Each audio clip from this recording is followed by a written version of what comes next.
Okay, FBers and Twitterers and YouTubers. This video is going to be in response to Invincible.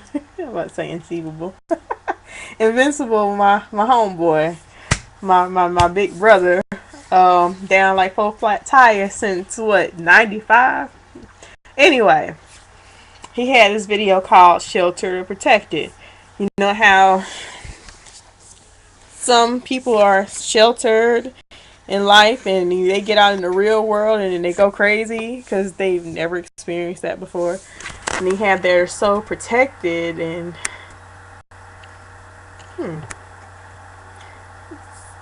they just protected. And I was just responding to that because I know a few people, including myself, that have been sheltered and protected. Some people to the point, and I think it's sheltered. Sheltered to the point where, and they know who I'm talking about when I say this. I'm not saying any names, but when you go to college, you don't know how to order a pizza. So that's too sheltered. Like, you should know how to order your own food to go while you're in college. Well, even before college. I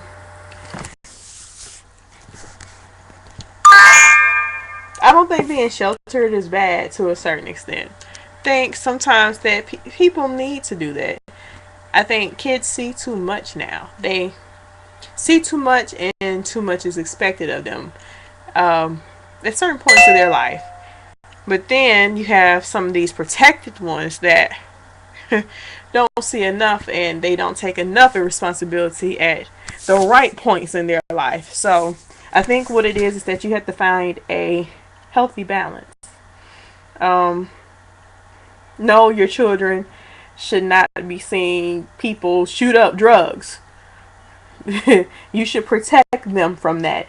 You should protect them from seeing violence and protect them from people that are going to harm them.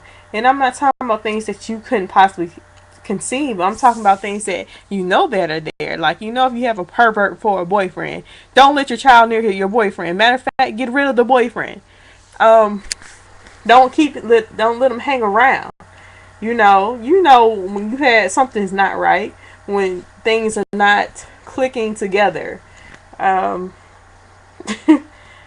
people do it, and they blame their children, and you're not protecting your child, and it's wrong. Point blank, it's wrong. You know, another form of protection that could be wrong is, and I see this all the time, parents that think their child can't do anything, or I know my child, but I can't let them do this or that, or I understand because they explained it to me. But your child is still wrong. You've given them no action, no repercussions for their actions. Nothing at all. So how are they supposed to learn from that lesson? Yes, it's wrong. But you can tell them, it was wrong. It depends on the extreme too. Like something that they really honestly didn't know about. I mean, you can sit and talk to them, but some things that are extreme that is intended well, but is harmful to other people, you really have to nip that in the bud. Or somebody else will. Somebody like me that think that kids have it easy anyway. I'm going to go all out because somebody scratched my car. A kid scratched my car up. Scratched the whole hood of my car. Not because I did anything to them. I don't even be outside most of the time. So they just decided they just wanted to do it. That child might say, I seen it on TV, or such and such said it was a good idea. And then you just talk to them and say, well, they honestly didn't know what they were doing. Well, whoop their ass. Shit. So next time they'll know what they're doing. They'll think twice before they do that. A lot of things they might not know, but you don't give them no real repercussions for no real consequences for their actions, then they were like, "Ooh, I got away with it." So next time I know that how to do it, and I won't let them find out. instead of just handling it and be like, oh, I didn't know, but I will never do that again. So protect your children, yes, but some protection is crazy. Like the kid in Atlanta public schools who was mocking the teacher, gave the teacher behavior problems all day, uh, doing physical harm to that teacher. Then when the teacher knocked them out, the parent was like, I know my child is bad, and I know, but that teacher had no right to touch my child. Your child apparently didn't get the clue when the teacher was trying to be calm and talk to the child with reason and logic. So, unfortunately, those things happen. But if you taught your child, once an adult tells you to sit down because XYZ is wrong and they don't do it, I'm not saying beat the child to death. All I'm saying is restrain them to a point to where it is not harmful to you. I'm not saying beat the child up, like kicking that child like that teacher in Texas did. That was way too much, but maybe that child had been testing them every day for the whole school year, and unfortunately it built up and she lost her job. So yeah, it was too much. Sheltered children that, or people that don't learn the necessary things in life at stages they should learn it. Like at a certain point, all that little cutesy stuff that your children used to do from infant to about 2 or 3 years old, and they're still doing it at 4, 5, 6, 7, 8, 9, 10, 11, 12 years old. Sheltered. And you need to take care of that promptly. They should not be hitting people, having temper tantrums. After 5, really, your temper tantrums should be non-existent, almost non-existent. Your child should not be falling out at 12. Your child should not be falling out at 8. Your child should not be falling out at 7. 6, I don't know. It's kind of iffy. Even 5 is iffy.